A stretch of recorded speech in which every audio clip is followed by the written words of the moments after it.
Lionel Messi যেন জর্ডানের গোলকিপারের ভূমিকায়। যারা আর্জেন্টিনা থার্ড গোলটা দেখেছেন, লিওনেল মেসির টানা 7 বিশ্বকাপ ম্যাচের সবশেষ গোলটা দেখেছেন, অসাধারণ সেই ফ্রিকিক দেখেছেন এবং খেলার কমেন্ট্রি শুনেছেন। আপনাদের মধ্যে এই কনফিউশন ক্রিয়েট হতে পারে যে যেই শটটা নিলেন লিওনেল মেসি 80তম মিনিটে, তাকেই ফাউল করা হয়েছিল, তিনি ফ্রিকিক নিলেন। বক্সের বাইরে থেকে নেয়া সেই ফ্রিকিকটায় মেসি যেই গোলটা দিলেন, মনে হতে পারে যে তিনি কিছুক্ষণের জন্য জর্ডানের গোল পোস্টের নিচে গিয়ে গোলকিপারের সাথে কথা বলে এসেছেন যে তুমি কোন স্পটটা দেখতে পাচ্ছ না, অর্থাৎ তোমার ব্লাইন্ড স্পট কোনটা, যে জায়গায় দাঁড়ালে আসলে বল কোন দিকে যাবে অথবা যিনি ফ্রিকিক নিচ্ছেন তিনি কোন দিকে মারবে সেটা গোলকিপার দেখতে বা বুঝতে পারবে না। লিওনেল মেসি সেটা করেন নাই। জর্ডান গোলকিপার কোন জায়গাটায় দেখতে পাবেন না তার মারা বল, সেটা লিওনেল মেসি তার ক্যালকুলেশনই বুঝে গেছেন। ফুটবলের পিথাগোরাস, জ্যামিতিবিদ্যায় অসাধারণ, হিসাব নিকাশে পণ্ডিত লিওনেল মেসি ষষ্ঠ গোল করলেন এবারের বিশ্বকাপে। 80 মিনিটে যেই গোলটা করেছেন এটা এবারের বিশ্বকাপে ফ্রিকিক থেকে নেয়া বেস্ট এভার গোল। তার আগে আর্জেন্টিনা লো সেলসোর যেই গোলে লিডটা পায়, মনে করা হচ্ছিল যে মেসি থাকলে অসাধারণ কিছু হতো, এটা গোল হতে পারতো, যখন পর্যন্ত ওই ফ্রিকিকটা তিনি মারেন নাই।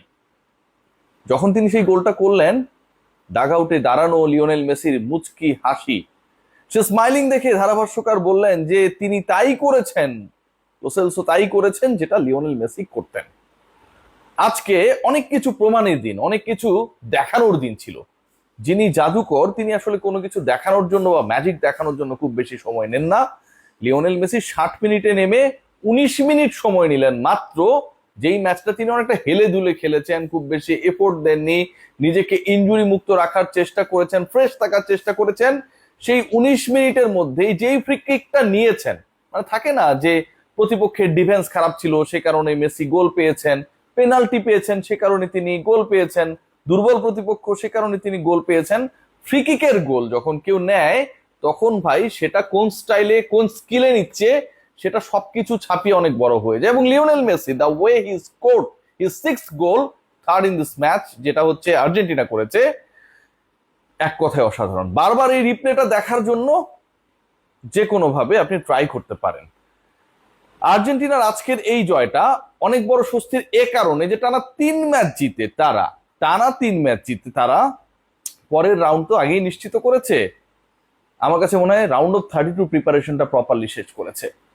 লিওনেল মেসি টানা 7 বিশ্বকাপ ম্যাচে গোল করার অনন্য বিশ্ব রেকর্ড করেছেন। এই বিশ্বকাপে 6 গোল করে লিডিং স্কোরার। বিশ্বকাপে এখন পর্যন্ত মানে টোটাল যে বিশ্বকাপ গুলো হয়েছে, খেলা হয়েছে, 19 গোল নিয়ে লিওনেল মেসি সবার উপরে, 19টা গোল করেছেন। লিওনেল মেসি শুধু তাই করেন নাই, তিনি বিশ্বকাপের লিডিং স্কোরার, 7 গোল টানা 7 বিশ্বকাপ ম্যাচে করেছেন। শুধু সেটা না, আজকে এই ম্যাচে তিনি না থাকলেও যে অন্যরা গোল করতে পারেন সেই ব্যাপারটা আর্জেন্টিনা স্ক্যালোনির দল প্রমাণ করে দিয়েছে। মেসি না থাকলে কি হবে? একজন আমাকে জিজ্ঞেস করছিল যে মানে এই ম্যাচের আগের ঘটনা, সত্যি সত্যি ঘটনা, যে মেসি তো কাউরে অ্যাসিস্ট করেনি, এমবাপ্পে 2টা অ্যাসিস্ট করছে এবং 4টা গোল করছে। তো আমি তখন বললাম যে ভাই আর্জেন্টিনার যে 5টা গোল হয়েছে সব গোলই তো লিওনেল মেসি দিছে, তো অ্যাসিস্টটা কারে করবে? যদি আমি সব গোল দিয়ে থাকি, আমি যদি স্কোরার হই, আমি তাহলে অ্যাসিস্টটা করবো কারে? সো এই যে উর্বর মস্তিষ্কের কিছু ফ্যান যারা আসলে রোনালদো মেসির তুলনাটা উজবেকিস্তানের বিপক্ষে রোনালদোর 2টা গোল দেওয়ার পর থেকে করা শুরু করেছিল, আজকে 7 সকালে আমার কাছে মনে হয় যে যারা ঘুম থেকে উঠেছেন অথবা উঠেন নাই তাদের সবার মন খারাপ। যারা উঠেছিলেন তারা দেখেছেন যে কি বিবর্ণ performance. I am back, I am back, I am back, Ronaldo I am back বলার পরে যে খেলাটা খেললেন, যেভাবে আসলে আর গোল করতে পারলেন না কারণ প্রতিপক্ষ উজবেকিস্তান না। আর লিওনেল মেসি যেভাবে, যে স্টাইলে, যেই পজিশন থেকে, যেভাবে বিভ্রান্ত করে জর্ডানের বিপক্ষে এই ফ্রিকিক থেকে অনবদ্য গোল করলেন। এবারের বিশ্বকাপে 3 ম্যাচ খেলে প্রত্যেকটাই গোল করলেন, 3 ম্যাচে 6ষ্ঠ গোল করলেন, বিশ্বকাপের টানা 7 ম্যাচে গোল করলেন, বিশ্বকাপের গোল সংখ্যাকে 19-এ নিয়ে গেলেন। রোনালদো ভক্তরা বলতেই পারে রিয়েল গড, মানে ছাগল ক্রিস্টিয়ানো রোনালদো বলতে পারেন, তারা এটা বলতে পারে, এটা তাদের উপর ডিপেন্ড করে। এবার আসুন অন্য আলোচনায়, যে অন্যরা কেউ গোল করতে পারে না। খেয়াল করে দেখুন, লো সেলসও আজকে নেমেছেন এবং তার প্রতি এক্সপেকটেশন ছিল যে আসলে কেমন করেন। সেই জায়গাটায় তিনি যেইভাবে যে স্টাইলে গোলটা করে পরিপূরণ করেছেন, বেঞ্চের ফুটবলাররা কতটা রেডি হয়ে আছে to perform at their best প্রমাণ হয়ে গেছে না? স্কালোনি তিনি যেই কামটা করেছেন, দেখুন তার আজকে কাজটা কি ছিল, তার হচ্ছে তার বেঞ্চের শক্তি পরখ করা। যে কোনো কোচই আসলে এরকম যদি একটা নির্ভর ম্যাচ থাকে সেই চেষ্টাটা করবে। বাট স্কালোনি তিনি ভাই স্টার্টিং লাইন আপে নামিয়ে দিলেন হচ্ছে 9 জন ফুটবলার যারা আগে খেলে নাই। স্টার্টিং লাইন আপে 9 জন ফুটবলার নামানোর অধ্যত্ত আর্জেন্টাইন কোচ যেভাবে দেখিয়েছেন, আমার কাছে শুরুতে মনে হয়েছে একটু বেশি বেশি করে ফেললেন। থাকে না, বেশি মিষ্টি দিলে তিতা হয়ে যায়, ঘটনাটা এরকম। কিন্তু এই 9 জনের 9 জনই যে মোটামুটি ওতামেন্দি ছাড়া ডিজার্ভ করে, কারণ তার জন্য ওতামেন্দির কারণে এই আলোচনাটা একটু করে নেই। জর্ডান যে গোলটা দিয়েছে এবং আর্জেন্টিনা যেই গোলটা রিসিভ করেছে, সেটা ওতামেন্দির আসলে আমার কাছে মনে হয় যে বালকিল্যতার কারণে। যেভাবে চেক দেওয়া দরকার ছিল, ব্লক করা দরকার ছিল, মার্ক করা দরকার ছিল, কোনো কিছুতেই তিনি ছিলেন না। তিনি মনে হয় ওই সময়টা অপেক্ষায় ছিলেন, 54 মিনিটে গোল হয়েছে, 60 মিনিটে লিওনেল মেসি নামছে, যে মেসি কখন নামবে। সো আমার কাছে খুব আনপ্রফেশনাল এবং আনস্কিলফুল অ্যাটিটিউড মনে হয়েছে নিকোলাস ওতামেন্দিকে। এবং রোমেরো যদি দ্রুত না ফিড হন এবং এভেলেবেল না হন, আর্জেন্টিনাকে ওই জায়গাটায় ভুগতে হতে পারে। আচ্ছা, যেই আলোচনা করছিলাম যে 9 জনকে নামিয়ে দেওয়া হলো এবং এই 9 জন প্রমাণ করে দিলেন যে তারা আসলে এর আগের যে তাদের পরিবর্তে 9 জন আগের 2 ম্যাচে নেমেছিলেন তাদের থেকে কোনো অংশে কম না।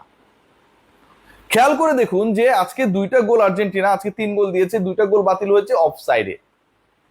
শুরুর দিকে লটারো মার্টিনেজ গোল করলেন, অফসাইডে বাতিল হয়ে গেল। এরপরে সেই বাতিল হওয়ার যে আক্ষেপ, মানে মার্টিনেজ হচ্ছে তিনি যতটুকু ক্লাব ফুটবলের জন্য, কিন্তু আর্জেন্টিনার জন্য ততটা না, এই যে একটা আক্ষেপ, এটা পরিপূরণ করার জন্য এবং একই সাথে আর্জেন্টিনাকে যারা প্রতিপক্ষ মনে করেন, আর্জেন্টিনাকে যারা পছন্দ করেন না, তারা যারা বলতে পছন্দ করেন মেসি ছাড়া এই দলটা কিছুই নাই, পারলে দেখাও মেসিকে ছাড়া, তাদের যে আক্ষেপ, সেই আক্ষেপটা একসাথে ফুটবল বিধাতা পূরণ করে দিল।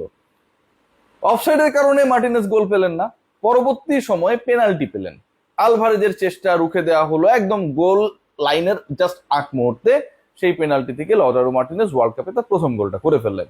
2-0 লিড আর্জেন্টিনা, ছন্দবদ্ধ আর্জেন্টিনা, দারুণ আর্জেন্টিনা, মেসিকে ছাড়া আর্জেন্টিনা, জর্ডানের বিপক্ষে অ্যাগ্রেসিভ এবং আমার কাছে মনে হয় বিউটিফুল আর্জেন্টিনাকে আজকে যারা দেখেছেন, এই দলটা যে আসলে অনেক কিছু অ্যাচিভ করার যোগ্যতা রাখে, আরো একবার টাইটেলটাকে ধরে রাখার যোগ্যতা রাখে, সেটা নিয়ে খুব বেশি ডাউট নেই।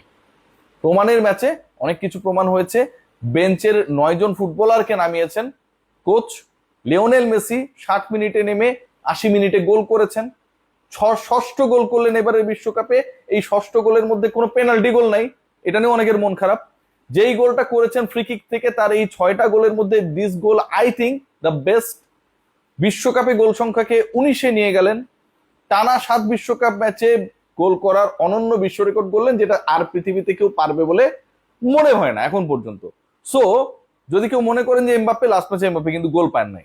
লিওনেল মেসি এবং আর্জেন্টিনাকে নিয়ে আমাদের যে এক্সপেকটেশন ছিল সেটা পূরণ হয়েছে। তবে একটা ব্যাপার বলতেই হচ্ছে, আজকের এই ম্যাচে যখন 60 মিনিট পর্যন্ত লিওনেল মেসি মাঠে ছিলেন না, I was bit confused that I am really a Messi fan or Argentina fan.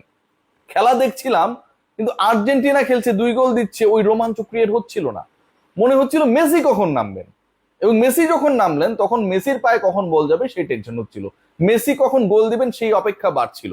So আমার কাছে মনে হয় আমার মতো এই মুহূর্তে যারা আর্জেন্টিনার এবং মেসির খেলা দেখে, তারা সামটাইমস আর্জেন্টিনার থেকেও অনেক বড় ফ্যান লিওনেল মেসির। সবাই ভালো থাকবেন।